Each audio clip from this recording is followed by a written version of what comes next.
We are in the forest, and the sage is instructing the hunter. And in answer to a question from the hunter, the sage is telling about the time that he investigated the nature of dream. And he did this by entering into the body of another. I suppose the idea was that he could then witness the phenomenon of dreaming directly or objectively.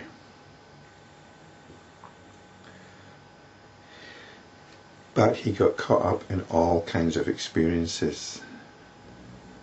These experiences might have been caused by the digestive processes of the person he'd entered into. Whatever the cause, they were very dramatic experiences. He experienced cosmic dissolution. He forgot who he was. He got caught up in another lifetime and ended up living with a family for 16 years or so, until the family entertained a wandering ascetic. And this ascetic instructed him.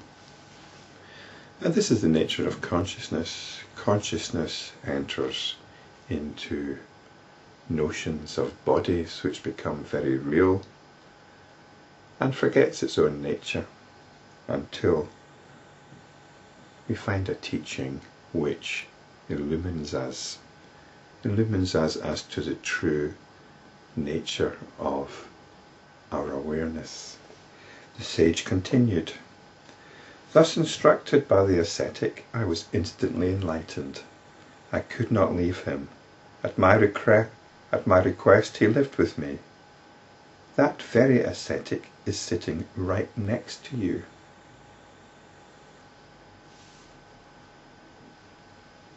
So there was just the hunter and the sage in the forest, but now this ascetic happens to be sitting right next to the hunter.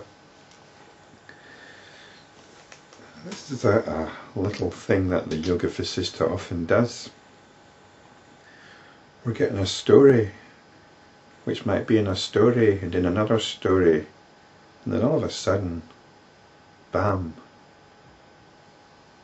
somebody in that story is sitting right next to us.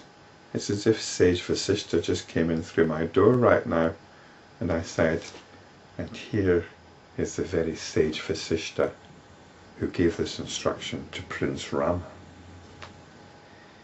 And what is the impact of this? When you're reading this, you're thinking, okay, I've been with it up to now, but now somebody from this story has stepped into reality. This has to be real. What the Yoga Vasistha is pointing us to is what is real. It's not something we're playing around with in our mind. We're not playing around with interesting or exotic ideas here. The reality has to hit us square between the eyes. And the reality here is that there is no difference between waking and dream. The hunter was surprised, and he said, "It is wonderful and strange, O sage, that that which was considered a dream appears to have materialized in the waking state. How is it that this holy man who appeared in your dream has become a reality, even in the waking state?" The sage continued, "Do not be in a hurry, I shall explain everything to you. When I had heard the admonitions of this holy man, I began to reflect. Alas, on account of my desire for sense pleasure and for the objects of pleasure, I have slipped away from my path, though I have been a wise man." In fact, he was enlightened when he applied this yogic technique. He forgot who he was. He forgot his nature as consciousness. But this is the story of consciousness. This is what consciousness is doing all the time. It's forgetting itself. Or the notion, "this am I," is illusory and unreal, yet it is able to give rise to 1,000 strange happenings. Which is what we do all the time, especially when we're in a dream. or even within different circumstances in our waking state, we have a sense of identity which we identify with. Or even if I consider all this to be unreal and that I am not, yet all this is. There's something going on. It might all be illusion or delusion or real. Whatever we can say is that there's something going on. What must I do now? I see this seed of division in me. I shall instantly renounce that. This seed of division is our tendency to discriminate between one part of what is going on with another. We make distinctions, and with these distinctions we create our relative reality. Let this illusion or ignorance remain. It is a vain appearance. What can it do? I have now given up delusion. So even when you know a mirage is a mirage, the mirage doesn't go away. You're just not getting caught up in it anymore. Even the sage who instructed me is but an illusion. I am the infinite and absolute Brahman, and so is he. The relative form is but a passing cloud, or like a wave on the ocean.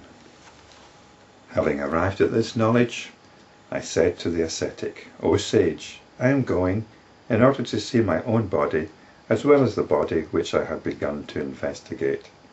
So he's remembered his circumstances. He wants to see the body which he put himself into, and also his own original body. It's quite a while since he was there. When he heard this, he began to smile. Where are those bodies? They have gone far, far away.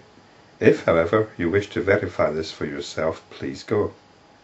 I requested him, please stay here till I return. After this I ascended an aerial vehicle and flew for a very long time. One wonders why he needed a vehicle and didn't fly under his own power. Yet I could not find an exit from the heart of the person where I was. I was dejected. I realized that I was bound to that house.